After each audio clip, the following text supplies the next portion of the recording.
당뇨약 매일 드시죠? 그런데 정작 혈당을 가장 많이 떨어뜨리는 건 약이 아니라 오늘 드시는 이 음식일 수도 있습니다. 병원에서는 잘 안 알려주지만 매일 먹을수록 혈당 곡선이 달라지고 인슐린처럼 작용하는 식재료가 있습니다. 특히 한국 식탁에 늘 올라오는 음식인데도 대부분 그냥 지나칩니다. 오늘 영상 끝까지 보시면 왜 의사들이 식탁부터 바꾸라고 말하는지 명확하게 알게 되실 겁니다. 도움이 되셨다면 구독과 좋아요, 혈당 관리 중이시라면 알림 설정까지 꼭 눌러주세요. 당신의 내일 혈당이 달라질 수 있습니다. 저는 김영자입니다. 식품회사에서 40년을 일하고 은퇴한 후 지금은 용인시 양지면에서 텃밭을 일구며 살고 있죠. 오늘 제가 여러분께 꼭 드리고 싶은 이야기가 있어요. 바로 혈당에 관한 이야기입니다. 5년 전 일이었습니다. 정기검진을 받았는데 의사 선생님 표정이 심상치 않았어요. 공복혈당 142, 당화혈색소 7.2, 당뇨 진단이었죠. 그 순간 머릿속이 새하얘졌습니다. 평생 건강하게 살았다고 생각했는데 말이에요. 약을 처방받았습니다. 매일 아침 한 알씩 먹기 시작했죠. 그런데 이상했어요. 약을 먹는데도 몸은 점점 더 피곤해졌습니다. 오후만 되면 눈꺼풀이 천근만근이었어요. 계단을 오르면 숨이 차고 다리에 힘이 하나도 없었죠. 처음엔 나이 탓이라고 생각했습니다. 예순을 넘으니 당연한 거라고 스스로를 달랬어요. 하지만 뭔가 계속 이상했습니다. 약을 먹으면 나아져야 하는 거 아닌가요? 그런데 왜 저는 점점 더 무너지는 느낌이었을까요? 어느 날 손가락 끝이 저렸습니다. 밤에 자다가 다리에 쥐가 났어요. 발바닥 감각이 둔해지는 것 같았죠. 겁이 났습니다. 이건 단순한 피로가 아니었어요. 혈당이 제 몸을 서서히 망가뜨리고 있었던 겁니다. 당뇨는 숫자만의 문제가 아니었습니다. 혈관을 공격하고 신경을 무디게 만들고 심장을 약하게 만드는 침묵의 병이었죠. 아무 소리 없이 제 몸속에서 전쟁이 벌어지고 있었어요. 저는 결심했습니다. 이대로 무너질 순 없다고요. 원광디지털대학 한방건강학과에 입학했습니다. 건강식품과 약선 요리를 제대로 공부하고 싶었어요. 책을 읽고 논문을 찾아봤죠. 그러다 깨달았습니다. 문제는 약이 아니었어요. 매일 반복되는 제 식탁에 있었습니다. 아침마다 먹던 흰쌀밥, 점심때 급하게 먹던 라면, 저녁 후 달콤한 과자들. 이 모든 게 제 혈당을 롤러코스터처럼 오르내리게 만들고 있었던 거예요. 약은 혈당을 억지로 낮추는 도구일 뿐이었습니다. 근본적인 해결책은 아니었죠. 진짜 답은 제가 매일 입에 넣는 음식에 있었어요. 숟가락을 들 때마다 선택해야 했습니다.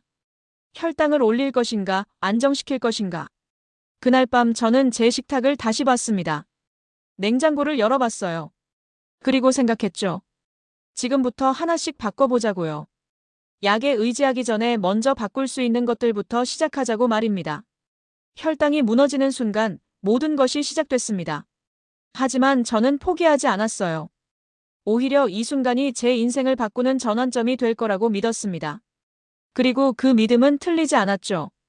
약선 요리 공부를 시작하고 첫 번째로 배운 게 있습니다. 당뇨 관리의 핵심은 탄수화물을 무조건 끊는 게 아니라는 거였어요. 많은 분들이 착각하시더라고요. 밥을 아예 안 먹으면 된다고요. 틀렸습니다. 제가 공부하면서 알게 된 건 혈당을 흔들지 않는 음식 조합이 진짜 답이라는 거였어요. 무엇을 먹느냐도 중요하지만 어떻게 조합하느냐가 더 중요했습니다. 대학 수업 중 한 교수님이 말씀하셨어요. 실제 환자 사례를 보여주셨죠. 63세 남성 환자분이었습니다. 당화혈색소가 8.5였대요. 약을 먹어도 계속 올랐다고 하더라고요. 그런데 3개월간 식단만 바꿨답니다. 탄수화물 양은 그대로였어요. 대신 먹는 순서와 조합을 바꿨죠. 채소를 먼저 먹고 단백질을 충분히 섭취하고 밥은 마지막에 먹었대요. 결과가 놀라웠습니다. 당화혈색소가 6.8로 떨어졌어요. 약 용량도 줄었죠. 환자분이 말씀하셨대요. 몸이 가벼워지고 피로가 확 줄었다고요. 식단만 바꿨을 뿐인데 말입니다. 저도 바로 실천에 옮겼습니다. 아침 식사를 완전히 바꿨어요. 예전엔 밥 한 공기에 김치만 먹었죠. 이제는 달랐습니다. 먼저 텃밭에서 딴 상추를 한 움큼 먹었어요. 그 다음 계란 2개를 삶아서 먹었습니다. 밥은 절반만 담았죠. 처음엔 어색했습니다. 채소부터 먹는 게 익숙하지 않았어요. 하지만 일주일이 지나자 몸이 달라지더라고요. 식후에 쏟아지던 졸음이 사라졌습니다. 오후까지 머리가 맑았어요. 혈당을 재봤습니다. 식전 110, 식후 2시간 뒤 135. 예전엔 180까지 올라갔었는데 말이에요. 같은 양을 먹어도 순서와 조합만 바꿨을 뿐인데 이렇게 달라졌어요. 동네 보건소에서 당뇨 교육을 받을 때였습니다. 간호사님이 말씀하셨죠. 혈당 관리는 주사나 약으로만 되는 게 아니라고요. 매일 3끼 식사가 진짜 치료라고 하셨습니다. 맞는 말이었어요. 약은 도와주는 도구일 뿐이었습니다. 진짜 치료는 제가 매일 선택하는 음식에서 시작됐죠. 무엇을 먼저 먹고 무엇을 나중에 먹느냐가 혈당 곡선을 완전히 바꿨어요. 텃밭일을 하다가 이웃 할머니를 만났습니다. 그분도 당뇨가 있으셨어요. 약을 드시는데도 힘들다고 하시더라고요. 제가 말씀드렸죠. 식사 순서부터 바꿔보시라고요. 할머니가 물으셨습니다. 그게 무슨 소용이냐고요? 저는 제 경험을 이야기했어요. 채소 먼저 먹고 단백질 챙기고 밥은 반만 먹는다고요. 그랬더니 한번 해보겠다고 하셨죠. 2달 후 할머니를 다시 만났습니다. 표정이 완전히 달라져 있었어요. 몸이 가볍고 기운이 난다고 하셨죠. 혈당도 안정됐대요. 약보다 숟가락이 먼저였다고 말씀하시더라고요. 저는 그때 확신했습니다. 의사들이 가장 먼저 바꾸라는 것이 바로 이거구나. 식탁 위의 선택이구나. 주사보다 먼저 바꿔야 할 건 매일 드는 숟가락이었습니다.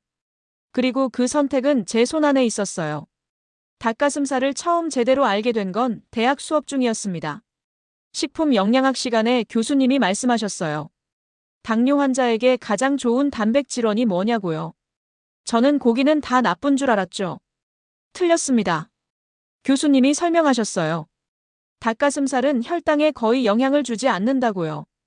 탄수화물이 거의 없고 단백질 함량이 높아서 포만감도 오래 간답니다. 게다가 지방이 적어 혈관에도 부담이 없다고 하셨죠. 집에 와서 바로 닭가슴살을 샀습니다. 마트에서 팩을 들고 한참 망설였어요. 맛없을 것 같았거든요. 하지만 건강을 위해서라면 해봐야겠다 싶었죠. 삶아서 먹어봤습니다. 정말 퍽퍽했어요. 씹다가 목이 막힐 것 같았죠. 이걸 매일 먹으라고. 하지만 포기할 순 없었습니다. 방법을 찾기 시작했어요. 양념을 바꿔봤습니다. 텃밭에서 딴 깻잎을 같이 먹었어요. 마늘과 간장으로 밑간을 했죠. 샐러드에 찢어 넣어봤습니다. 조금씩 요령이 생기더라고요. 일주일째 아침마다 닭가슴살을 먹었습니다. 신기한 일이 일어났어요. 점심때까지 배가 안 고팠어요. 예전엔 10시만 돼도 출출했는데 말입니다. 오전 내내 힘이 났죠. 혈당을 재봤습니다. 아침 식사 전 108, 식사 후 2시간 뒤 125. 거의 안 올랐어요. 밥만 먹었을 때랑 완전히 달랐습니다. 이게 단백질의 힘이구나 싶었죠. 수업에서 더 자세히 배웠습니다. 근육이 혈당을 태우는 엔진이라는 걸요. 단백질을 먹으면 근육량이 유지돼요. 근육이 많을수록 혈당을 소비하는 능력이 커진답니다. 나이가 들면 근육이 빠집니다. 저도 그랬어요. 팔다리가 가늘어지고 힘이 없어졌죠. 그런데 단백질을 챙겨 먹으니 달라지더라고요. 텃밭일을 해도 덜 피곤했어요. 동네 친구 순이가 물었습니다. 요즘 왜 이렇게 건강해 보이냐고요? 저는 닭가슴살 이야기를 했죠. 순이가 웃으며 말했어요. 그게 무슨 소용이냐고요? 저는 제 혈당 수치를 보여줬습니다. 3개월 전이랑 비교해봤어요. 당화혈색소가 7.2에서 6.5로 떨어졌어요. 약은 그대로인데 식단만 바꿨을 뿐이었죠. 순이가 놀라더라고요. 그날 이후 순이도 닭가슴살을 먹기 시작했습니다. 처음엔 맛없다고 투덜댔어요. 하지만 한 달 후 전화가 왔죠. 몸이 가벼워졌다고요. 아침에 일어나기가 한결 수월하다고 했습니다. 저는 깨달았어요. 혈당을 올리지 않는 단백질의 정답은 바로 이거였구나. 살을 빼는 음식이 아니라 혈당을 빼는 음식이었습니다. 근육을 지키는 음식이었죠. 이제 냉장고엔 항상 닭가슴살이 있습니다. 일주일에 3번은 먹어요. 삶기도 하고 구워 먹기도 하죠. 처음처럼 퍽퍽하게 느껴지지 않아요. 오히려 이 담백한 맛이 좋더라고요. 혈당은 숫자가 아니었습니다. 제 몸을 지키는 전쟁이었어요. 그리고 그 전쟁에서 가장 든든한 무기가 바로 단백질이었죠. 닭가슴살 한 조각이 제 하루를 지켜주고 있었습니다. 견과류를 처음 제대로 알게 된 건 우연이었습니다. 텃밭일을 하다가 오후에 배가 고팠어요. 예전 같으면 과자를 집어들었을 겁니다. 그런데 그날은 아몬드 한 봉지가 눈에 들어왔죠. 10알 정도 먹었습니다. 고소했어요. 그런데 신기하게 허기가 가라앉더라고요. 1시간쯤 지났을까요? 여전히 배가 부른 느낌이었습니다. 이상했죠. 대학 수업에서 그 이유를 알았습니다. 교수님이 설명하셨어요. 견과류엔 불포화 지방산과 식이섬유, 마그네슘이 풍부하다고요. 이 세 가지가 삼중 방어막을 만든답니다. 불포화 지방산은 혈당을 천천히 올립니다. 식이섬유는 탄수화물 흡수를 늦춰요. 마그네슘은 인슐린 작용을 도와주죠. 작은 견과류 한 줌에 이 모든 게 들어있었어요. 집에서 실험을 해봤습니다. 오후 3시에 혈당을 쟀어요. 120이었죠. 아몬드 15알을 먹고 1시간 뒤 다시 쟀습니다. 125. 거의 안 올랐어요. 다음 날은 비교했습니다. 같은 시간에 쿠키 2개를 먹었어요. 1시간 뒤 혈당을 쟀죠. 158. 확 올라가 있었습니다. 견과류와 완전히 달랐어요. 그날부터 간식이 바뀌었습니다. 아몬드, 호두, 캐슈넛을 작은 통에 담아뒀어요. 오후마다 한 줌씩 먹었죠. 처음엔 심심했습니다. 단맛이 없으니까요. 하지만 일주일이 지나자 입맛이 변했어요. 단 과자가 오히려 느끼하게 느껴졌습니다. 견과류의 고소한 맛이 더 좋아지더라고요. 몸도 그걸 원하는 것 같았죠. 밤에 변화가 왔습니다. 예전엔 자기 전에 꼭 뭔가 먹고 싶었어요. 냉장고를 열어 이것저것 뒤지곤 했죠. 그런데 견과류를 먹기 시작하고 나서 그 습관이 사라졌어요. 저녁 8시쯤 배가 고프면 호두를 먹었습니다. 10알 정도면 충분했어요. 그러면 자기 전까지 배가 안 고팠죠. 야식을 먹지 않게 됐습니다. 혈당 일기를 썼습니다. 아침 공복, 식후, 자기 전 혈당을 매일 기록했어요. 견과류를 먹기 시작한 후 자기 전 혈당이 안정됐습니다. 예전엔 150 넘게 나왔는데 이젠 120대였죠. 이웃 경숙이에게 이야기했습니다. 경숙이도 당뇨가 있었어요. 간식을 못 끊겠다고 하소연하더라고요. 저는 견과류를 권했죠. 한 봉지 줬어요. 경숙이가 한 달 후 찾아왔습니다. 표정이 밝았어요. 간식을 견과류로 바꿨다고 했죠. 밤에 냉장고 열 일이 없어졌대요. 체중도 2kg 빠졌다고 하더라고요. 저는 웃으며 말했습니다. 한 줌의 차이라고요. 이 작은 견과류 한 줌이 우리 인생을 바꾸고 있다고요. 경숙이도 고개를 끄덕였죠. 이제 제 가방엔 항상 견과류가 있습니다. 외출할 때도 챙겨요. 배고플 때 편의점 과자 대신 꺼내 먹죠. 기름진 음식이 오히려 혈당을 안정시킨다는 게 신기했어요. 견과류는 제게 자유를 줬습니다. 간식을 완전히 포기하지 않아도 되는 자유요. 맛있게 먹으면서도 혈당을 지킬 수 있는 자유. 한 줌이 만든 결정적 차이였습니다. 밥을 포기해야 한다고 생각했습니다. 당뇨 진단받고 가장 두려웠던 게 그거였어요.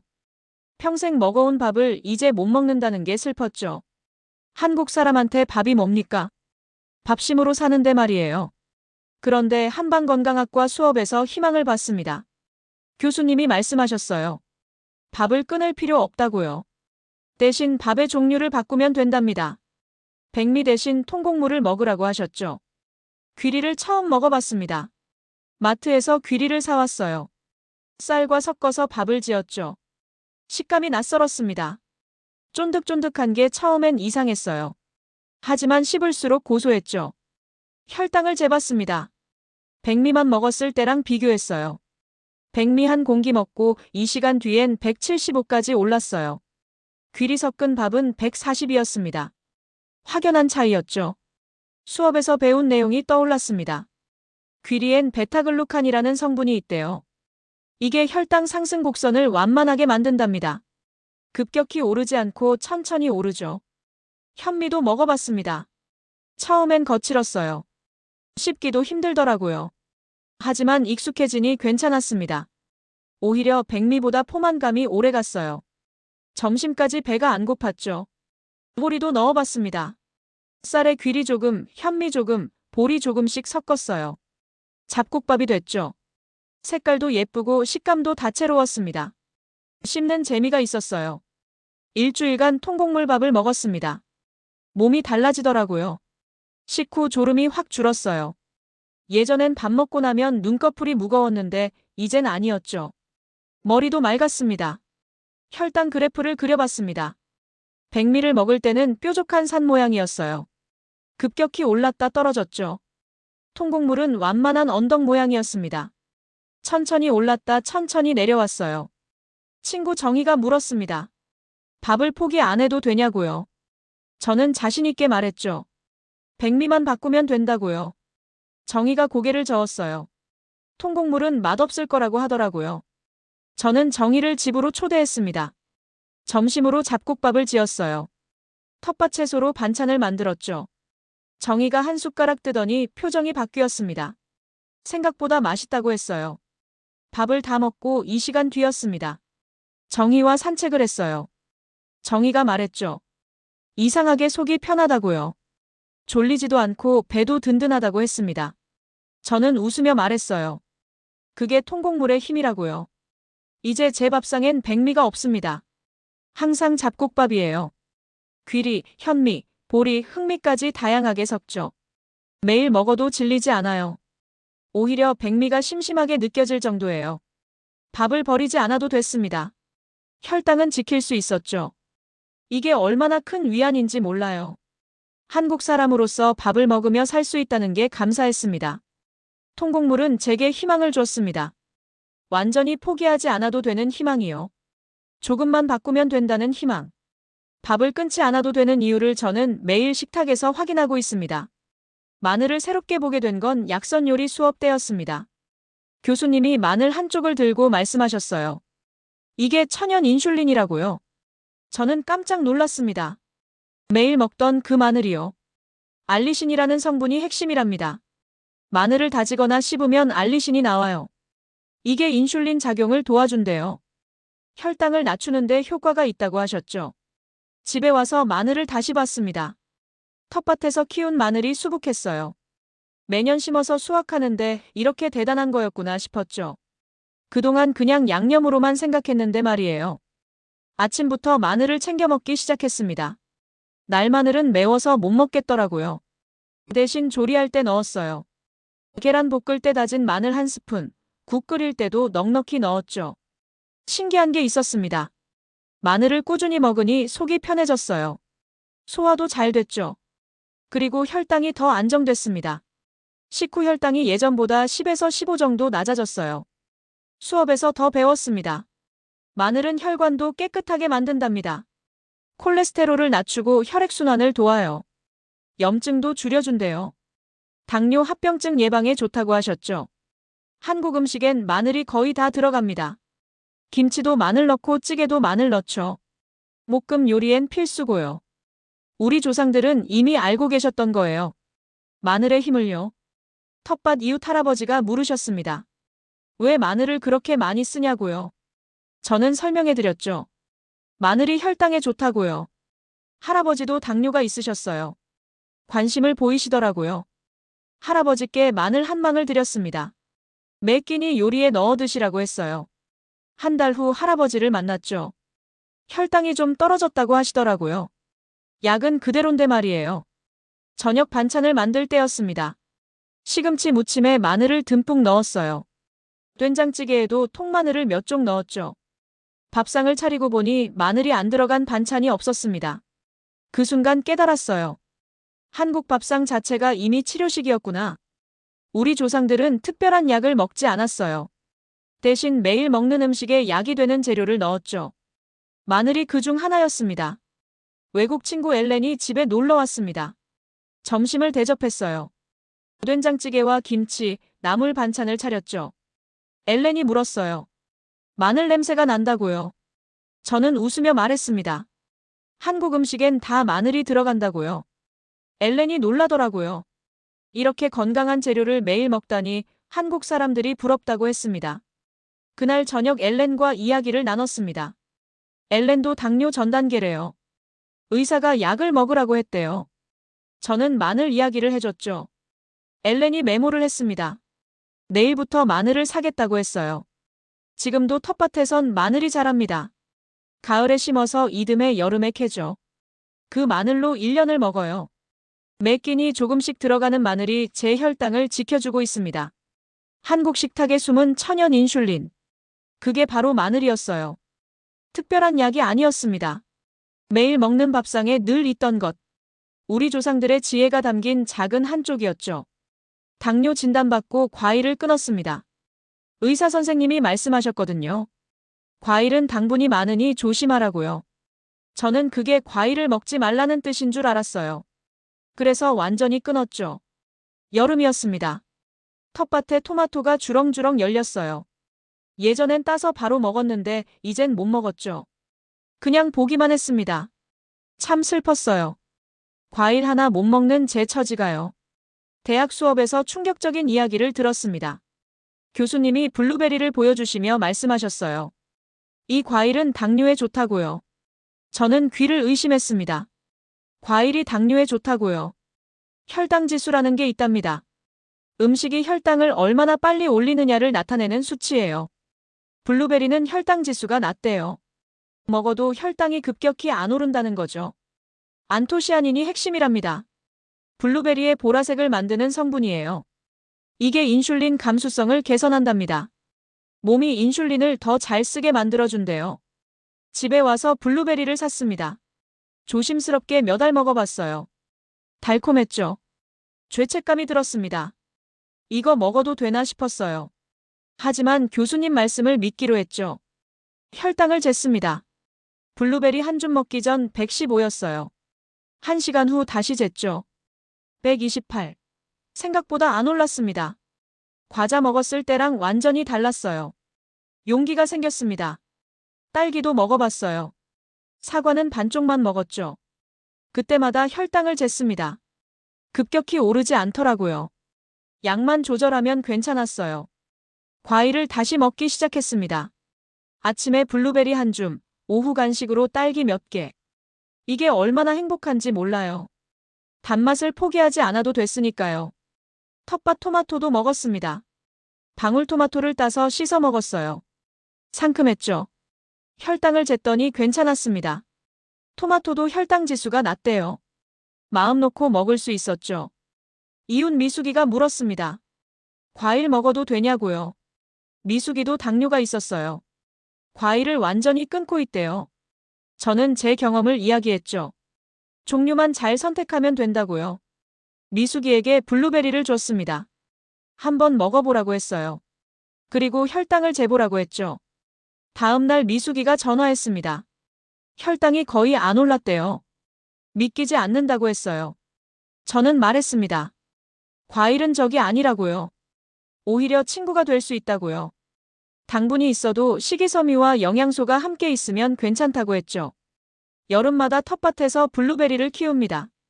몇 그루 심어뒀는데 잘 자라요. 아침마다 따서 요거트에 넣어 먹죠. 이 작은 열매가 제게 준 선물은 단맛만이 아니었어요. 희망이었습니다. 모든 걸 포기하지 않아도 된다는 희망이요. 조금만 현명하게 선택하면 즐거움도 건강도 지킬 수 있다는 거죠. 단맛이 있어도 혈당은 흔들리지 않았습니다. 5년이 흘렀습니다. 당뇨 진단받았던 그날이 떠올라요. 혈당 142로 시작했던 제가 지금은 110 안팎을 유지하고 있죠. 당화혈색소는 5.9입니다. 정상 범위예요. 약은 여전히 먹습니다. 하지만 용량이 절반으로 줄었어요. 의사 선생님이 놀라셨죠. 이렇게 안정적인 환자는 드물다고 하시더라고요. 비결이 뭐냐고 물으셨습니다. 저는 웃으며 대답했어요. 식탁을 바꿨다고요. 닭가슴살과 견과류, 통곡물과 마늘, 그리고 블루베리. 이 5가지가 제 혈당을 지켜줬다고 말씀드렸죠. 매일 아침이 똑같습니다. 일어나서 공복 혈당을 재요. 그리고 아침을 준비하죠. 잡곡밥 반 공기, 삶은 닭가슴살, 텃밭 채소 샐러드, 된장찌개엔 마늘 넉넉히. 식후엔 블루베리 한 줌요. 점심엔 견과류를 챙깁니다. 아몬드와 호두를 작은 통에 담아 다녀요. 오후 3시쯤 출출하면 한 줌 먹죠. 그럼 저녁까지 배가 안 고파요. 야식도 안 찾게 됐습니다. 저녁 식사도 비슷해요. 잡곡밥에 생선구이, 나물 반찬들. 마늘 듬뿍 넣은 김치도 빼놓을 수 없죠. 모두 텃밭에서 나온 재료들입니다.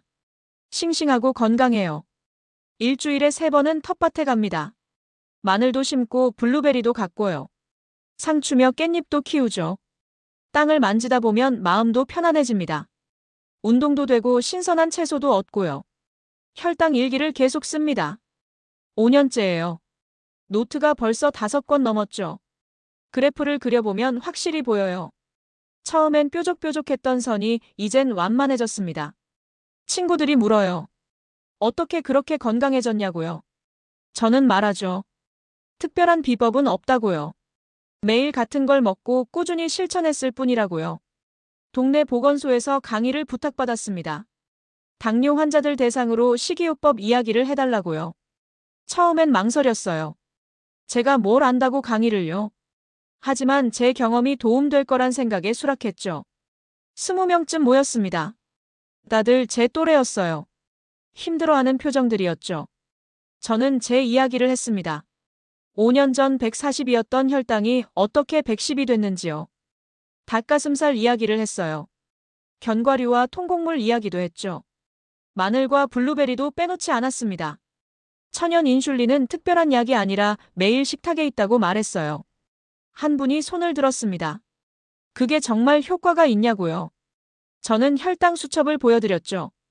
5년치 기록이었습니다. 그분이 노트를 넘기시더니 눈물을 글썽이셨어요. 강의가 끝나고 여러분이 다가왔습니다. 감사하다고 하셨어요.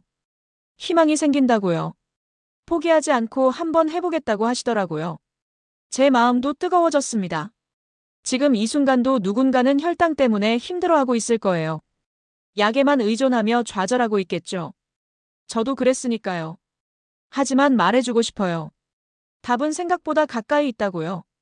오늘 한 끼의 선택.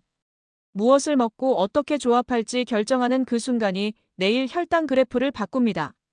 일주일이 모여 한 달이 되고 한 달이 모여 1년이 돼요.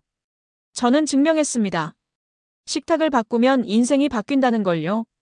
닭가슴살, 견과류, 통곡물, 마늘, 블루베리. 이 5가지가 만든 천연 인슐린의 힘을요. 매일의 선택이 혈당 곡선을 바꿉니다. 오늘 제가 먹는 한 끼가 내일 제 건강을 만들어요. 그 선택권은 제 손에 있습니다. 여러분 손에도 있고요. 지금 이 순간부터 시작하면 됩니다.